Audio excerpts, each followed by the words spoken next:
नमस्कार, खबरों की खबर में आपका स्वागत है। मुंबई के पूर्व पुलिस कमिश्नर परमवीर सिंह ने एक और लेटर बम फोड़ा है, जिसकी वजह से महाराष्ट्र की राजनीति में फिर से भूचाल आ गया है।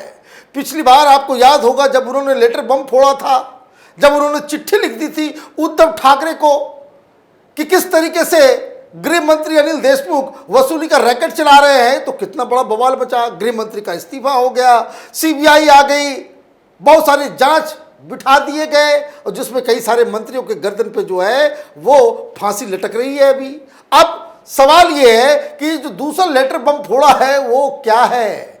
इस लेटर बम से एक बात तो बिल्कुल साफ है कि उद्धव ठाकरे सरकार एन कैन प्रकारेण इस सीबीआई की जांच को रुकवाना चाहती है, वसूली गैंग को बचाना चाहती है। और ये जो सचिन वाजे और सारे पुलिस वाले बड़ी बड़ी गाड़ियों में बैठ के करेंसी गिनने वाली मशीन को लेकर के ये जो उगाही का काम कर रहे थे, इन सब के ऊपर पर्दा डालने में जुटी हुई है। और इससे भी हैरानी की बात यह है कि जब पहले उद्धव ठाकरे सरकार के लिए सारा गंदा काम ये परमवीर सिंह के कर कमलों के द्वारा होता था, लेकिन अब ये जो छुपाई का जो खेल खेला जा रहा है, इसमें सीधे सीधे महाराष्ट्र के जो सबसे बड़े पुलिस अधिकारी हैं, पुलिस के जो मुखिया हैं, डीजी संजय पांडे पूरी तरीके से इसमें बेनकाब हो गए हैं। क्या कहा गया है लेटर में? हमने हालांकि बहुत सारी जानकारियां पिछले 2 दिनों से हम लगातार इस बात को दे रहे थे कि किस तरीके से सीबीआई के पास वो सारे सबूत पहुंच गए हैं जो परमवीर सिंह ने दिए हैं। लेकिन अब ये बात सामने आया है कि ये सारी चीजें परमवीर सिंह ने अपने लेटर बम में इसका मेंशन कर दिया है। और इस लेटर बम को उद्धव ठाकरे को नहीं, इस बार ये लेटर सीबीआई को दी गई है। और सिर्फ लेटर ही नहीं दिया गया है, लेटर के साथ सबूत भी पेश किए गए हैं। लेटर में क्या लिखा गया है? लेटर में लिखा गया है कि ये जो डीजीपी संजय पांडे साहब हैं, इन्होंने मुझे एक दिन फ़ोन किया और फ़ोन करके ये बताया कि तुमको मैं कुछ एडवाइस देना चाहता हूँ। तो सीनियर ऑफिसर है, डीजीपी हैं, तो उनकी एडवाइस कौन नहीं लेगा। लेकिन एडवाइस की जगह वो दरअसल उनको ब्लैकमेल कर रहे थे, उनको एक अलग तरह के जाल में फंसाने की कोशिश कर रहे थे। लेकिन मैं लगातार इस बात को कहता हूँ कि परमवीर सिंह बहुत ही चतुर और कागज के पक्के अधिकारी हैं।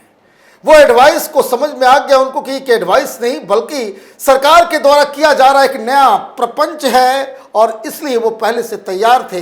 वो एडवाइस क्या देंगे, और इन्होंने सारे गजट्स लगा लिए कि सारी चीज़ें रिकॉर्ड हो जाए। अब इनसे बोला गया कि देखो मैं तुमसे सीनियर हूं, सिस्टम से मत लड़ो, सिस्टम से लड़ोगे तुम कहीं के नहीं रहोगे, तुमको कहीं का नहीं रहने दिया जाएगा। इतने सारे केसेस डाल दिए जाएंगे कि तुम जिंदगी भर कोर्ट कचहरी के चक्कर लगाते रह जाओगे। तो उसमें जो लेटर है, लेटर में जो लिखा हुआ है एग्जैक्ट सुनिए उसमें क्या लिखा हुआ है। पांडे साहब जो डीजीपी हैं उनके बारे में लिखा जा रहा है, ही मतलब पांडे साहब advised me that he had fought the system for many years, but the fight is never a victorious one as the system eventually gets you. आपको सिस्टम जो है आपको हरा देगा, पकड़ देगा, इतने आप परेशान हो जाओगे। इस लेटर में उन्होंने ये भी लिखा कि DGP Pandey told me that his advice would be that I should not fight the government even if I happen to be correct in taking a stand, and as it would further cause me trouble and eventually take me nowhere. मतलब ये है कि तुम कहीं का नहीं रहोगे। और इसलिए संजय पांडे साहब ने परमवीर सिंह को कहा कि तुमने जो चिट्ठी लिखी है उसको वापस ले लो, उसको वापस ले लोगे तुम बच जाओगे, मैं हूं तुम्हारे साथ। अब ये बताइए, परमवीर सिंह को ही ये लोग जो है बेवकूफ़ बनाने के चक्कर में थे। परमवीर सिंह को अच्छी तरह से मालूम है कि संजय पांडे को इसलिए बनाया गया है डीजीपी क्योंकि इन दोनों में पूरी तरीके से 36 का आंकड़ा है। और अचानक से ये दुश्मन दोस्त के भेष में आकर के हमें एडवाइस कर रहा है कि इस चिट्ठी को जो तुमने उद्धव ठाकरे को लिखे थे अनिल देशमुख के खिलाफ, जिसमें तुमने ये आरोप लगाया था कि वहां पे वसूली का धंधा चलता है, 100 करोड़ का टारगेट दिया गया था, और किस तरीके से गृह मंत्री पुलिस के इन्वेस्टिगेशन में इन्वॉल्व रहता है, तो ये चिट्ठी तुम वापस ले लो, बाकी मैं तुमको देख लूंगा। तुम्हारे खिलाफ जो पूरा जो FIR हो रहे हैं, जो क्रिमिनल केसेस लादे जा रहे हैं, वो सब मैं विड्रॉ कर लूंगा। मैं पूरा डिटेल अभी आगे दूंगा आपको कि किस किस तरीके से इन लोगों के बीच बातचीत हुई है, जिसका पूरा प्रूफ परमवीर सिंह ने CBI को दे दिया है। तो उसमें लिखा, उसमें क्या एडवाइस किया गया, जो कि चिट्ठी में जो लिखी हुई बात है, परमवीर सिंह लिखते हैं, he advised that if I withdrew the letter it would imply that the preliminary inquiry by CBI would become infructuous as the judicial order dated April 5 2021 would be rendered meaningless। बोला कि भाई इसलिए तुम वापस ले लो कि जैसे ही तुम अपने इस चिट्ठी को वापस ले लोगे तो ये जो कोर्ट ने ऑर्डर दिए थे प्रिलिमिनरी इंक्वायरी करने के और ये जो CBI जांच कर रही है, ये सब के सब बेकार हो जाएंगे, मीनिंगलेस हो जाएंगे। हमारी सरकार बच जाएगी, गृह मंत्री बच जाएगा, उद्धव ठाकरे की इज्जत बच जाएगी। तुम इसको वापस ले लो। और सिर्फ इतना ही नहीं बताया, ये संजय पांडे साहब ये DGP हैं कि उद्धव ठाकरे के कार्यकर्ता, ये तो तय करना पड़ेगा। एक DGP जो खुद इस सारे केसेस की जांच कर रहा है, जिसके हाथ में पूरी जांच है ये तय करना कि परमवीर सिंह उसने गलती की है या नहीं की है, और वही शख्स फोन पे ऐसी ऐसी बातें कर रहा है। DGP के तो एक मिनट भी अपने कुर्सी पर रहने का अधिकार नहीं है। ये पाप हुआ है, और ये पाप वहां की सरकार, वहां की DGP से करवा रही है। और तो और अब आप देखिए संजय पांडे साहब का करिस्तानी, ये जो परमवीर सिंह लिख रहे हैं कि वो सिर्फ ये नहीं कहा कि आप इसको विड्रॉ कर लो। विड्रॉ कैसे करो, क्या तरीका होना चाहिए, तुम एक और लेटर लिख दो, उस लेटर का क्या कंटेंट होना चाहिए वो भी वो परमवीर सिंह को डिक्टेट कर रहे हैं, और सारा रिकॉर्ड हो गया। मैंने आप देखिए, अंधेर नगरी चौपट राजा की कहानी चल रही है महाराष्ट्र के अंदर में। तो उन्होंने कहा, क्या मैं say that the prequel to my letter dated March 20, 2021 was a grave and sudden provocation resulting out of statement released by former Home Minister Anil Deshmukh against me, which had hurt me, and thus as a result of the said grave provocation I had addressed this said letter. He further advised me to say that I have now reconsidered the content of the said letter and take a stand that I have decided to withdraw the same। ये कहना, परमवीर सिंह को ये गुरु ज्ञान दे रहे हैं DGP साहब। इनका काम है कि कानून को पालन करवाना, कानून के हिसाब से चलना, और ये अंडर द टेबल ये डीलिंग करवा रहे हैं, सरकार की दलाली कर रहे हैं कि आप इस तरह से विड्रॉ कर लो। और मजेदार बात क्या है, ये जो फोन कॉल्स की जो रिकॉर्डिंग्स हैं उसमें ये बताया कि देखिए मेरी वाइफ तो वकील है, और मैं आपको ये जो सजेशन दिया गया है कि आप ये कह देना कि वो जो मैंने चिट्ठी लिखी थी पहली वाली अनिल देशमुख के खिलाफ, वो दरअसल मैं प्रोवोक्ड हो गया था। अचानक से मुझे गुस्सा आ गया था कि जैसे ही अनिल देशमुख ने यह कह दिया कि भाई वो जो लोकमत के प्रोग्राम में उन्होंने जो बयान दे दिए, तो उसी से अचानक से मुझे जो है मैंने वो ऐसा कर दिया, लेकिन अब मैं इसे रिकंसिडर कर रहा हूं और इस चिट्ठी को विड्रॉ कर रहा हूं। अब बताइए, ये ज्ञान, एक तो विड्रॉ कर लो, नहीं तो तुमको सिस्टम पकड़ लेगा, तुमको जीवन भर कोर्ट कचहरी का चक्कर काटना पड़ेगा, और उसके बाद ये भी बता रहा है, तरीका भी बता रहा है। ये DGP साहब हैं, और वह किसी ऐसे ऐसे लोगों को, उद्धव ठाकरे साहब चुन चुन के जो है वो अपने कोहिनूर को जो इकट्ठा करके अलग अलग पद पे बिठा के रखे हुए हैं। एक से एक करामात काम ये लोग करते हैं।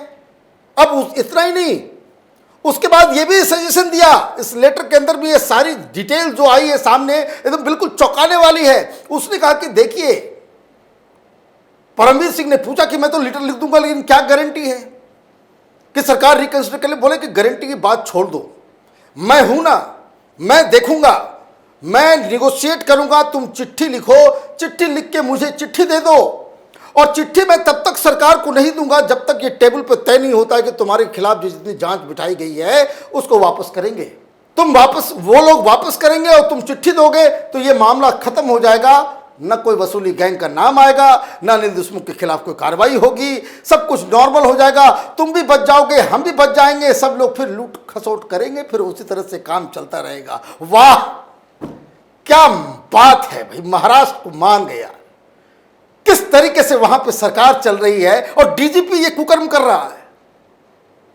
डीजीपी साहब का बयान अब तक आ जाना चाहिए। ये खबर डीजीपी साहब को उस दिन ही पता लग गई थी जिस दिन परमवीर सिंह हाईकोर्ट मूव किए थे। डीजीपी को इसके बारे में पहले ही मालूम हो चुका था, लेकिन अब तक ये जो चुप्पी है, ये सारे टेलीविजन चैनल वाले इस खबर को नहीं दिखा रहे हैं, इसके पीछे का राज क्या है। इतनी बड़ी बात हो गई कि एक महाराष्ट्र जैसे बड़े राज्य का डीजीपी एक आरोपी के साथ, उनके हिसाब से तो आरोपी है क्योंकि एफआईआर दर्ज हो रहा है, इन्वेस्टिगेशन कर रहे हैं, और उसके खिलाफ आप बैठ करके उसे निगोशिएशन कर रहे हैं कि तुम ये कर दो, तुम वो कर दो। और किस लिए? वो सिर्फ और सिर्फ इसलिए कि ये जो वसूली का जो पूरा धंधा है महाराष्ट्र के अंदर जो चल रहा था बेरोक टोक, वो फिर से चालू हो जाए। इसमें शामिल जितने लोग, जितने मंत्री, जितने बड़े बड़े मंत्री, बड़े बड़े लीडर, ये सब के सब छूट जाएं। लेकिन ये परमवीर सिंह की चिट्ठी ने वहां पे बाकायदा हलचल मचा दी है। पहली बात ये कि सीबीआई के पास अब एक और जो कह सकते हैं मिसाइल उनके आर्मरी में आ गया है, जिससे वो उद्धव ठाकरे सरकार की अकाउंटेबिलिटी को तय करेंगे। एक बात तो तय हो गई कि वहां की सरकार इस सीबीआई इंक्वायरी से डर रही है। वो इसलिए डर रही है कि बड़े बड़े लीडर इसमें बेनकाब होंगे।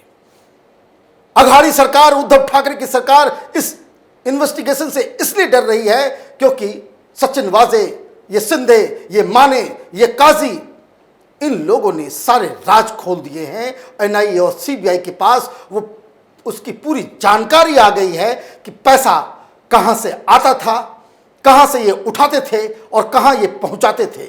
और सिर्फ पहुंचाने की ही बात नहीं है, खबर ये आ रही है कि मुंबई से ये पैसा विदेश कैसे जाया करता था, उसके भी सबूत अब सामने आने लग गए हैं। मतलब दाल में कुछ काला नहीं है।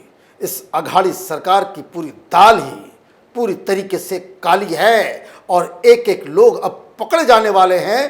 तो ये लोग साम दाम दंड भेद लगा करके, किसी को धमकी दे करके, किसी को कुछ करके, और ये बातें तो सामने आ रही है। तो परमवीर सिंह है, ये तो परमवीर सिंह है, खुद इतना बड़ा अधिकारी है, आईपीएस ऑफिसर है, इनके सारे राज को जानता है, सारा कच्चा चिट्ठा जानता है इनके। आम लोगों की क्या स्थिति होती होगी, छोटे मोटे अधिकारियों की क्या स्थिति होती होगी, ये सोच के दिल दहल जाता है। महाराष्ट्र सरकार का अंत अब नजदीक आ रहा है। हमारी नजर इन तमाम खबरों पे बनी हुई है। आप देखते रहिए कैपिटल टीवी। हमारे वीडियोस को लाइक कीजिए, शेयर कीजिए और हमारे चैनल को सब्सक्राइब कीजिए। धन्यवाद। अगर आपको हमारा वीडियो पसंद आया हो तो इसे लाइक करें, हमारे चैनल को सब्सक्राइब करें और हाँ, बेल आइकन दबाना ना भूलें ताकि आप तक हमारे वीडियो की नोटिफिकेशन पहुंचती रहे। आप अपना सुझाव हमें कमेंट बॉक्स में दे सकते हैं। हमारे साथ जुड़ने के लिए शुक्रिया।